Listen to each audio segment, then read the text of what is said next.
Gaming isn't over. Now that's a modern hot take if you ask me. Isn't dying? The last few months on the internet, I noticed there's been lots of discourse I love how I've watched every single one of these.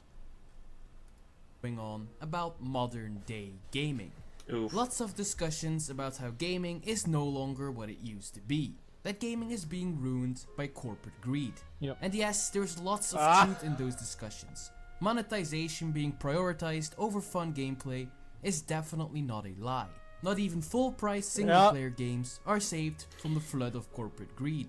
Good times. Oh, bro, like, they actually should do this. True. I would go and play. They should make an Elden Ring mod with all of these things unlocked. And like a fake store where you can go and buy Titanite shards. Someone's gonna do that. And call it like Elden Ring by Ubisoft or Elden Ring by Activision. That's actually such a good idea. Holy EA. fuck, that's brilliant. Nightmare. Yet most of these discussions seem to be one-sided, purely talking about how gaming evolved in a negative direction, while ignoring the many different aspects where it has actually evolved in a positive way. I get it, collectively complaining about something is way more fun. True. But sometimes the good aspects... I think the truth is that like gaming has improved, but mainstream gaming has not improved. Like overall, I am very, if I could go back to 2004 and play games back then, I wouldn't do it. Yeah. I would rather be in this era of gaming than any other era from ever before. However, for mainstream gaming, I think the quality has gone down tremendously. Okay, here's the hot take. Gaming has never improved. Gaming has absolutely not moved a single shred from where it was at the start. The only reason people are looking back at those games 30 and 40 and 20 years ago is because they only remember the good parts. The truth is, for every one game that is good that comes out in any time period, there's 100 that absolutely did not make the cut. And when time passes, you only remember the good ones because those are the only ones that are worth remembering. also deserve to be praised. So because of that, I'll be reaching out to my bloomer side instead of my doomer one for once, and I will be presenting the 4 bright sides to modern day gaming. Oh boy. Oh boy. Alright. Gaming is the best medium in which to experience a story. That's my opinion, but I think a lot of people would agree with me. But why is that? Well, I'd argue it's because it's the most immersive one. No other medium lets you experience a story and explore a fictional world as if you were a part of it, by either making your own character or controlling a predefined character or characters in a story. I think it obviously depends, right? Some people are going to like gaming more than other people really like reading books, you know, and getting something out of books. I think it just depends on, you know, what kind of a, you know, like mind you have to visualize things. That is a decent take, but no. It's a decent take, and this is going to be true for most people, but the reality is, there is no single person in life who has found a good book and then claimed a game was better. No.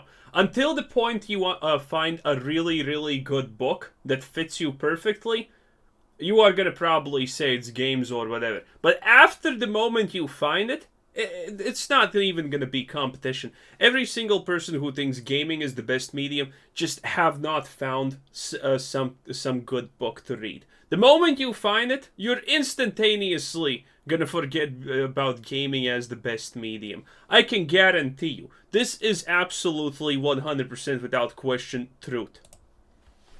Games are getting more and more immersive to this day, because as technology improves, so does the way games are able to drop you in a more and more realistic looking world. Fuck.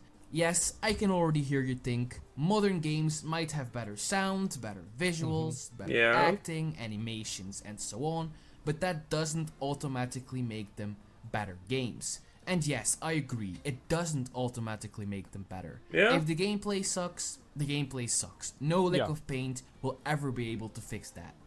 But on the other hand, games that do have a really strong gameplay core absolutely do get improved by utilizing modern day technology. And they we do have better, more immersive games now because they have better graphics, definitely.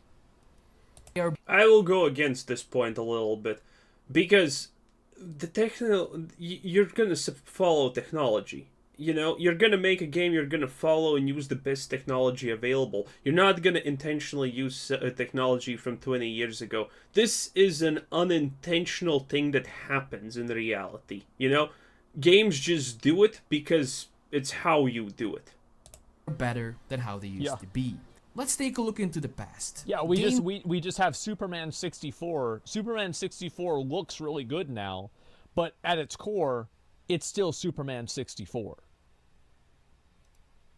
Way back in the day used to be really strong and won the part. And yes, it's the one that mattered hard on this game. Honestly, that looked good. It was all the developers cared about. I always wanted to play this game while at the same time dealing with the huge technological constraints of the time. Games back then were a completely separate these are fun. I love these ones. R-Type. Dude, I remember I had a game like this for Sega CD. Side-scrollers are the best. And I never beat it. From, let's say, animation, TV, or cinema. Oh, dude, there's so many games like that. There were some games that already from the very start presented some type of narrative, some type of characterization, but all of that was an afterthought. The game industry did their own thing, while the storytelling-based mediums did theirs. Yeah. Some would say that's a good thing, that gameplay is all that should matter, but I disagree. Adding story, adding character, and a narrative can make a game become so much more. True. I think gameplay is necessary. Story is not necessary. Also a game true. Can have a great... well, actually, that's not true. I mean, like, I don't think, like, The Last of Us and, like, Witcher 3, a lot of people said Witcher 3 combat wasn't that great. It's just the story was good. But personally, I don't care if a game has a bad story as long as it has good gameplay. Studio calls. I agree. Agreed. Yeah. Final Fantasy. They believed that games could present the same thing as an anime or a movie, for example. Epic fights, emotional moments, character development, big explorable cities, huge set pieces and battles. And despite the limited technology that they had to deal with, they did find ways to make it work. To turn their games from just being small. It's so weird to go back and see those again, man. It is so weird. Games into huge immersive adventures. Because of limitations, lots was still left to the player's imagination. Lots of things players needed to imagine themselves. They needed to translate. Thank God we were kids, because as kids, the truth is, you forgive a lot of bad mechanics and a lot of stupid stuff. The pixelated environments, characters, and bosses. Well, this fight was kind of hard. Like, I remember that this was rough. This is the last boss where you have to break through into the temple. Link to the Past, yeah. This is my favorite Legend of Zelda game. Huh. Like, this is the one that I grew up playing. Ocarina of Time was, like, after this, but this was the main one. To real locations, real people, and battles it was so... in their own mind. Bro, I remember... oh, my God. Like, dude, this is the thing. Is, like, Legend of Zelda used to have such a dark tone to it. And that's why whenever they brought out that Wind Waker pussy bullshit, I was mad. Bro, because I remember back, like, the Super Nintendo drawings of, like, Legend of Zelda, like Ocarina of Time and Link to the Past. Bro, shit was brutal. It was dark. This was some Frazetta shit. And then they were like, oh, yeah, we're gonna sail around and Link's a cartoon. Fuck that. Like, bro, you were going in down to the bottom of a dungeon to fight Ganon, the pig wizard. Oh, it was... that doesn't honestly seem that dark when you say it out loud, though. So good. Fuck, it was good. Like, remember? Like, bro. Dude, he's a pig wizard. He's barbecuing himself. Doesn't that make it a lot easier, technically? Can't you just wait until he's shish kebab? In Majora's Mask, you were fighting against the moon that wanted to destroy everything and kill everyone, including itself. Because it felt like it. Because fuck you, that's why. If we're being honest, that's not really good stimulation. You know, that's not really a good reason for a plot. It was brutal. It worked out, As but it's technology funny. grows, so does the developer's ability to make their full vision a reality. Oh, With each damn. console generation allowing more and more to be direct. This was my game, bro. I'm getting so nostalgic.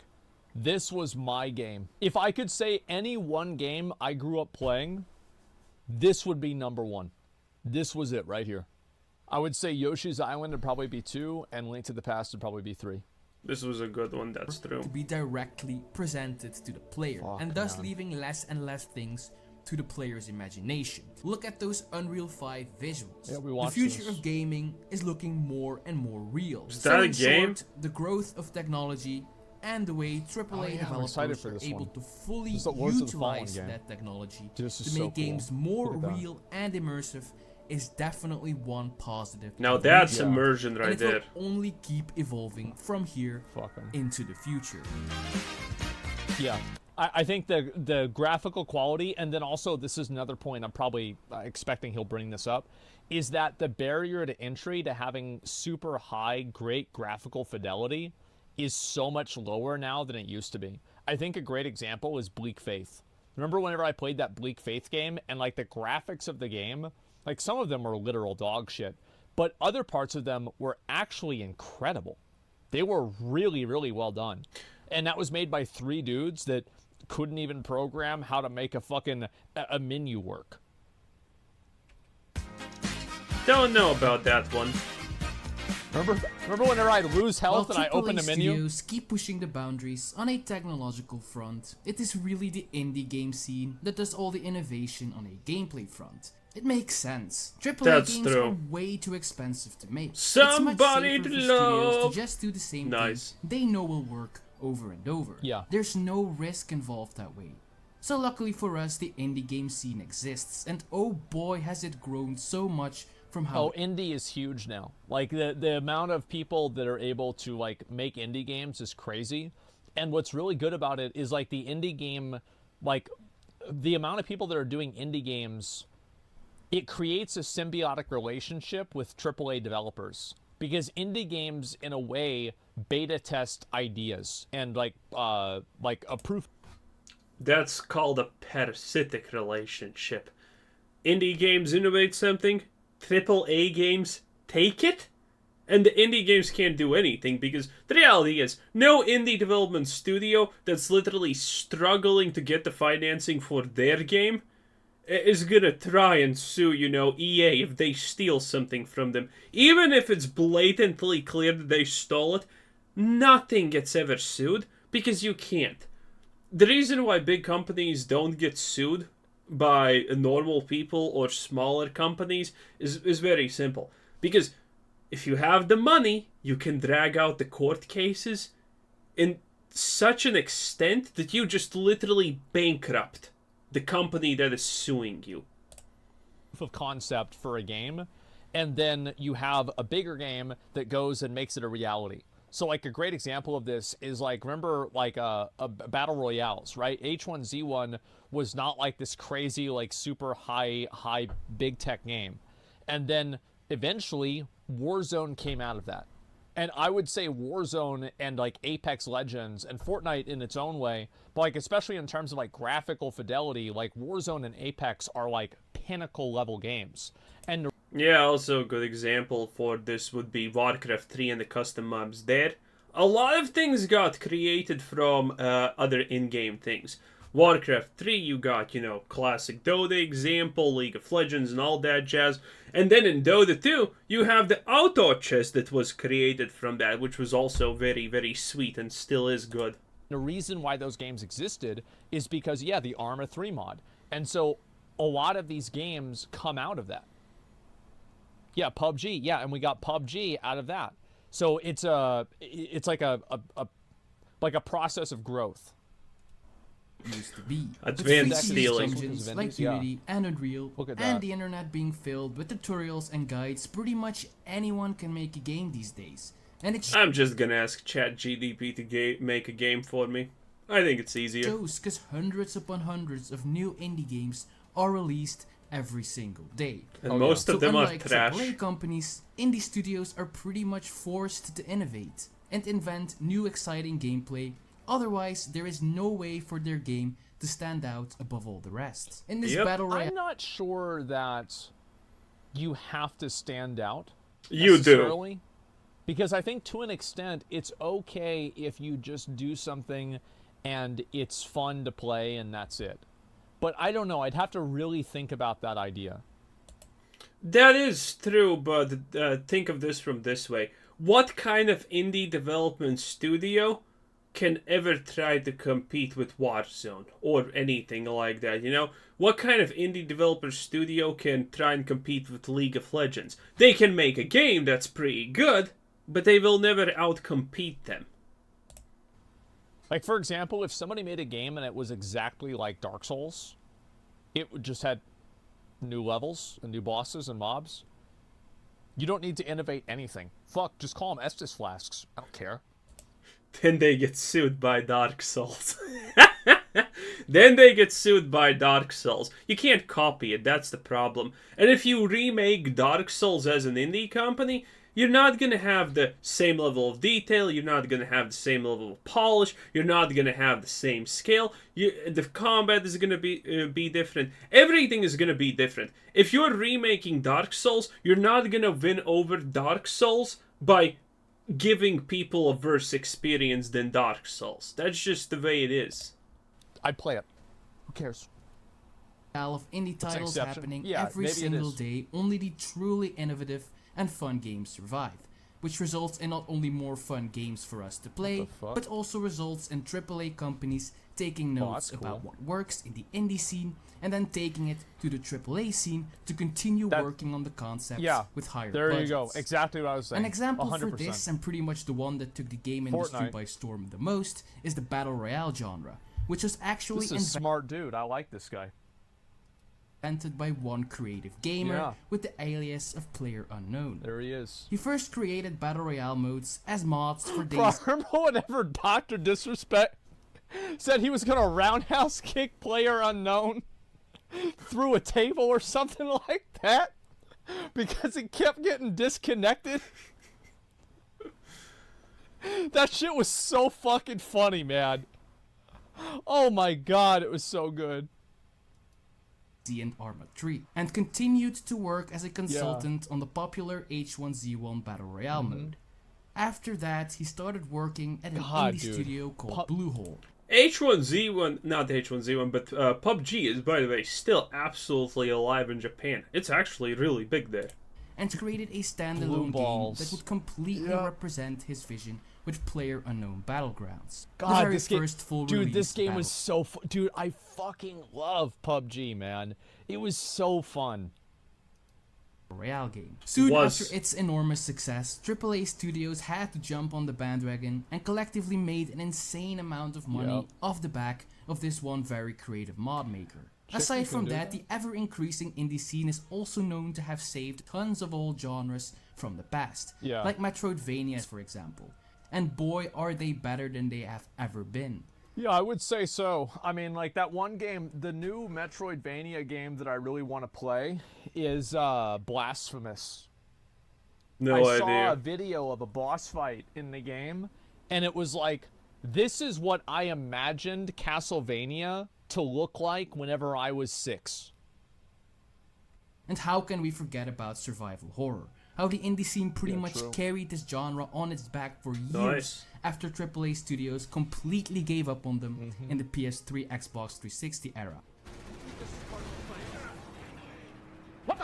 So in short, indies absolutely made a positive impact on the gaming scene as a whole. Oh, yeah. And will continue to do so into the future I as never played this cat game. Stray. technology becomes even more accessible.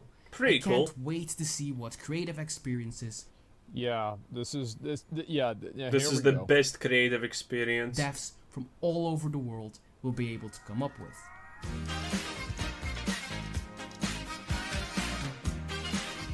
AAA single player isn't going anywhere. Rockstar Games. Everyone knows them. They are one of the most acclaimed developers. GTA 6, boys. Space, and oh boy, do they swim in cash. Grand Theft Auto Online still milks the shit out of its player base every single day. That's because the player base is roughly 11 years old. Earning Rockstar potentially millions of dollars a month with the game being... And that's because this is just... Look at this. This is $3. This is $3. You can either spend 24 hours getting this, or you can dish out $3. My god, who is not gonna choose that? An absolute pay-to-win mess. Yet despite... I don't know anything about Grand Theft Auto Online. I have no idea about anything about it. The only time I hear about it is whenever one of this, like, apparently No Pixel is exploding. And I talked to a couple of people that RP there, and they said, yeah, it's not good. But, like, that's about it. The RP of GTA is probably the best thing about it. Have you not watched some RP streams? Man, those things are interesting, you know? Live your wildest dreams as a cocaine prostitute. Oh, absolute pitch perfect. And you work at a burger shop while being on cocaine. It's great. It's very fun if you find the right people to watch. All that, Rockstar Games still has its reputation as being a legendary studio. Yep. While EA, Ubisoft, and Blizzard, for example, have absolutely been Shame. dragged through the mud by the general public for monetizing all their games so heavily. Yep. But what is it that Rockstar has that the other studios... My favorite part about EA is the fact that people are saying, oh, EA became evil. It started there milking every... Bruh, EA literally was the first company that actually started milking people for money. The loot crate. They pretty much were the forefathers of the loot crate by creating FIFA packs. EA has been milking people since the beginning of time. EA was doing it before we even knew we were being milked like cows. And some people are, oh, EA turned evil just like 5-10 years ago. They were such a great company before. Bruh. Studios don't have. Also, whatever Rockstar does is, by the way, sponsored by EA, because EA is their publisher, I'm pretty sure, or something like that. So yeah, saying Rockstar is doing great, I don't know about that, honestly. They don't make a lot of games, they never really talk about them a lot, and they just shut the fuck up. They do what a lot of these Japanese studios do that everybody likes, is that you never hear anything from them at all unless it's like, hey, we're making a new game, hey, it's coming out now, here it is. And that's it. True. Well, they shut I'd the fuck up, yes. It's Red Dead Redemption 2. This game released in 2018 and was praised by the gaming public as an absolute... The multiplayer was absolutely atrocious. The multiplayer is a cash grab GTA 5 clone where you can't really do anything without spending money in a legit mean. The multiplayer was absolutely god-awful. They do make good single-player experiences, granted. They make extremely good single-player experiences. But the moment you go online, congratulations, it's hook, line, and sinker. Masterpiece, winning tons of awards. In its standalone single-player component, not a single microtransaction is to be found. Yeah. No early access bullshit, no paid cosmetics, no cutting it up in parts and selling stuff later. It's just a good old single-player experience you pay full price for, and in return, you get the full game with nothing held back from you. So Rockstar seems to have a really great approach to its business. On one hand, Grand Theft Auto Online still keeps pumping money for them. See, they're doing the old Square Enix approach. Another Japanese company. You have the good game that everybody likes, and that makes it okay that you make the bad game that everybody hates, but you make a lot of money off of it. By the way, the only reason Red Dead Redemption's online is not so hated and so badly talked about as GTA's is because it's so bad no one plays it. It's literally so bad most people just ignore its existence entirely because it's an absolute milking machine. That's why people don't have bad words to say about it, because no one plays it. So it's like you have your brand investment and your brand withdrawal. There it is. A live service. And on the other hand, the variety gamer audience was made happy with a high-quality AAA single-player game, one they'll remember for years. And I heavily... The only thing I ever saw about Red Dead Redemption 2 is some guy had like a YouTube channel dedicated to lassoing the like suffragette, like women's trying to protest for the right to vote, and he would lasso them to his horse and drag them on the dirt out into the creek and like the swamp and feed them to crocodiles. He got banned. And yeah, put them on railroad tracks or something like that. Like, that's the only thing I've ever seen about Red Dead Redemption 2. I'm pretty sure he got banned. This might become a popular approach in the gaming industry. One thing we have to accept. Every major publisher, and I say every single one of them, will keep trying to get a fully monetized live service off the ground. Capcom will try to get a successful Resident Evil multiplayer game off the ground. Good luck. Despite nobody really caring. Square Enix will want to go... I've said before, I'm a live service enjoyer. I like live service games.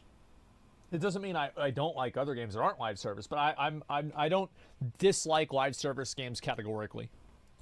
I agree with that. Live service games are not always that bad. In the majority of cases, people moan about live service games being horrible, but most live service games that you play aren't actually like super predatory. Sure, they can offer you a really good deal for $3.99 or $69.69, but they're not actually that predatory, and you don't need to buy it, and you know you are not getting screwed over if you don't buy it.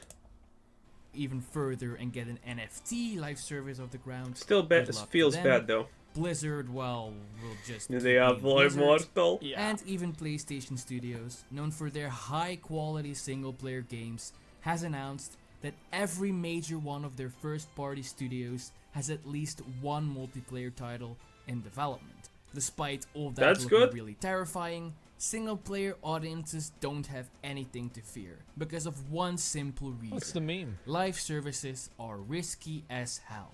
If they succeed, they will make more money than anything else in the world. True. But if they fail hard. And oh boy, the gaming community... Anthem is not a good example, because Anthem was not even the game on release. They had no idea what they were doing with that game until like 3 months before release. Community doesn't easily forget. Babylon's fault. Jesus. Jeez. That's what's sad about live service games, is that eventually one day they'll end and you'll lose your progress. Yeah. So people only want to invest into the most popular live service games.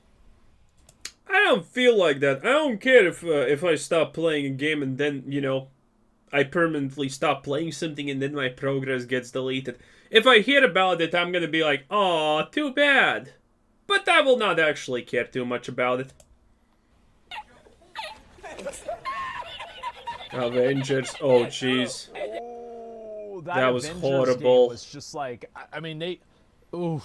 That was just a money grab.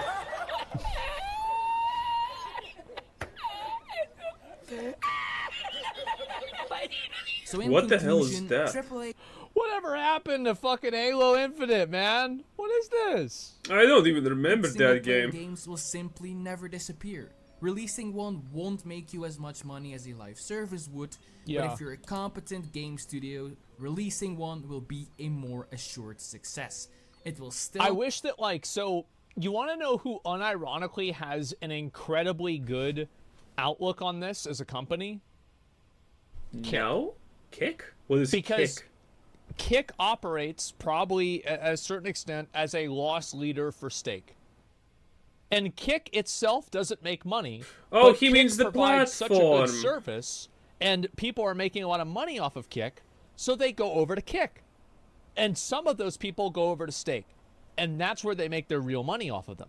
I wish that more development studios would realize make a really good, like, standalone single-player game that people will like forever, like Red Dead Redemption 2, like God of War, like Elden Ring, and then some of those people, you can transition them over to the live service pay-to-win milking machine. That's usually the tactic, actually. And you get them on the conveyor belt. Make lots of money, the most vocal gaming community will love you for it, and non-live service games are also more likely to get you to score during award season. They definitely are. I think so. And who cares about award season? And also, like, I think that live service games are great in the here and now, absolutely. But the reality is, like, I can go back and I can play, we were looking earlier, like, Link to the Past. I can go back and I can play Link to the Past, and I can play the exact same game that I played whenever I was in 2nd or 3rd grade. We're not gonna do that, That's though. incredible. That's why, and like in 10 years from now, in 50 years from now, your grandkids, you can watch your grandkids not understand where to go whenever they see the Asylum Demon for the first time in Dark Souls 1. And you can see the door open, the kid didn't recognize it, he's sitting there, he's got the broken sword, he's crying, no, you can't stop playing, you have to keep playing, you're laughing at him, and that's just what's gonna happen. And that's the good thing about offline single-player games, is that they will be good forever.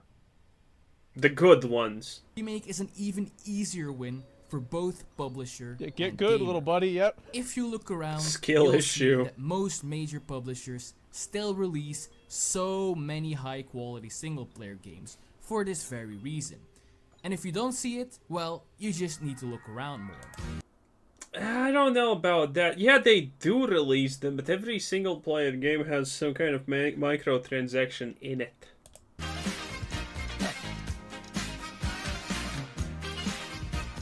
Silk Song Wang, who knows? Let's end this video on a shorter topic, but a fundamental truth that lots of gamers seem to ignore.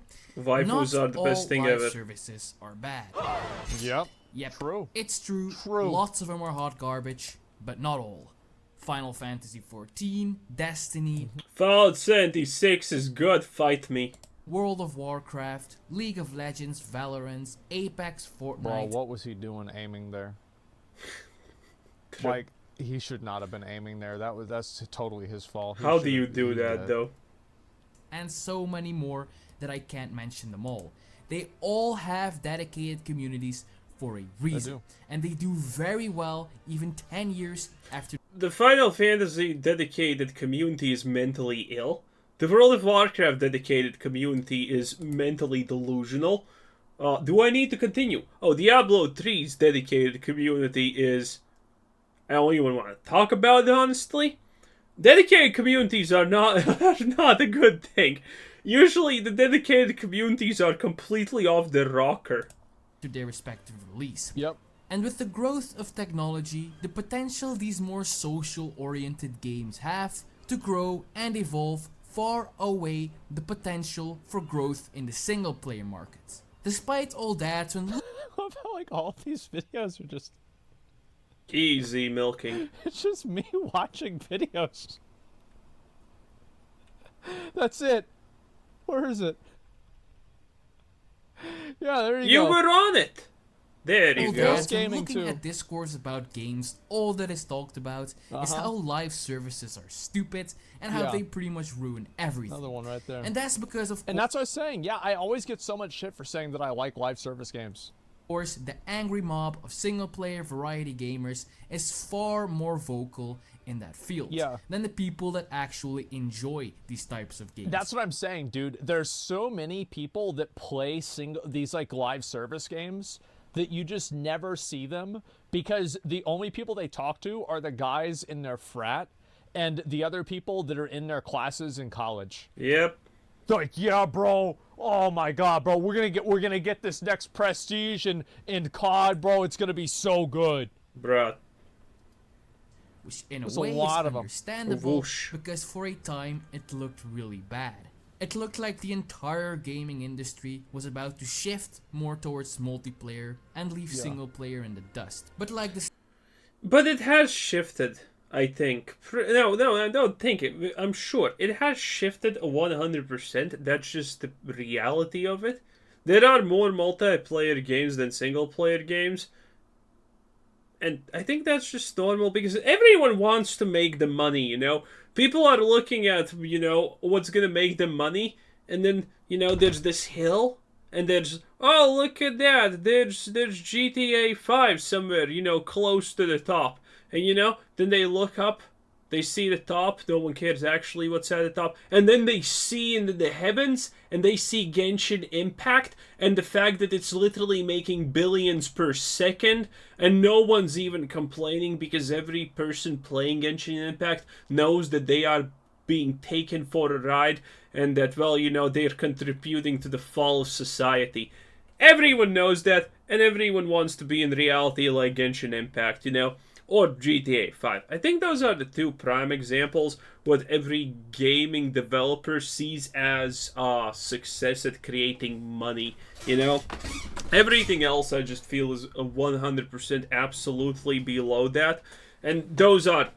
Can you even think about a better example of something making money from a multiplayer or a live service than Genshin and GTA 5? Because if you haven't seen GTA 5 numbers, you probably don't know this, but that thing's making gold, you know? It's not printing green, it's printing gold. Engraved gold. It's not printing gold, it's giving you a Rolex watch made out of gold every couple of seconds. That's what GTA 5 is in actuality doing. And that's why everyone wants to be like GTA 5 to a certain degree, because man, that makes some good money. Discussed earlier, you're always look gonna around, have games like this. 2023 is filled to the brim with awesome single player games. So all I'm trying to say is it's clear the industry will keep providing both types of games. So there's no need to shit on every single live service that comes out anymore. Not dismiss one immediately just because it has that live service label. If you do that, well, maybe you might miss out on some genuinely fun game experiences that are also just fun for a variety gamer to play for a month and then move on from. Yeah, it's like... I'll also throw in one last thing. Essentially, it's this fact. The moment a studio will become successful at making a single-player game and they make their millions and they can move into a better office and start upscaling things, chances are they're gonna go public. And the moment they're gonna go public, EA is gonna buy them. Or some other company that's gonna say, okay, that's a really neat single-player game you have there, but where are the microtransactions, baby? Where's the multiplayer, baby? You know? You're a publicly traded company now, and we own you. Start printing money, baby. That's how reality actually works. People need to stop treating a video game like a marriage. Like, I treat it as a a lot. divorce. It's like New World is like this. Like, I was playing New World 8 hours a day, and then Sad. Honkai Star Rail came out, and I started playing that. Sad. And then I'll probably go back and play New World again at some Sadder. point. And then that's it. And then, you know, it is what it is, right? Who cares? Yeah, it's not that deep. Yep, true. So in conclusion, when looking at AAA gaming, we all like to imagine a No, really I don't download them from Google Images. bleak future, but it could be a lot brighter than we think. And like presented, in some regards, it's actually evolving in a positive direction. So on that note, if you enjoyed this video, please leave a like and subscribe. That wasn't As a YouTube bad. channel that just started creating content, it is heavily appreciated. What direction do you think video games are headed in? Leave a comment down below. I'm interested to see other people's opinions on this topic. Same direction they always have gone.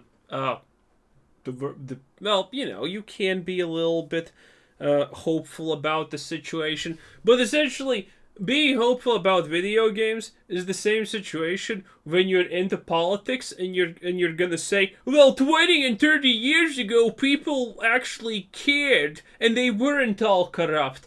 Nah, 20, 30, 40, 50, 60 years people were also corrupt and no politician actually cared.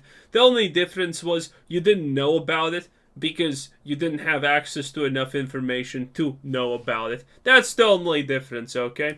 Thank you all for watching, and catch you all later. Alright, that's nice. This is a nice video. Yeah, not I bad. like it. I always like whenever somebody has an opinion that's not part of the circle jerk. But you know what's so fucking sad? Is that this video only has 12,000 views. Like, it only has 12,000 views. This guy only has 200 subs. I'm gonna give him a sub, man. I hope he makes more videos subscribe like to this. this Focusing channel. on the positives. Give it a like, guys. Yeah. Give it a sub if you guys like the video. Subscribe to my channel, by the way. Leave a like on the video, comment down below, you know, all of that good stuff. Well, and I think that's the end. Pretty good stuff, not gonna lie. Enjoyable. 10 out of 10.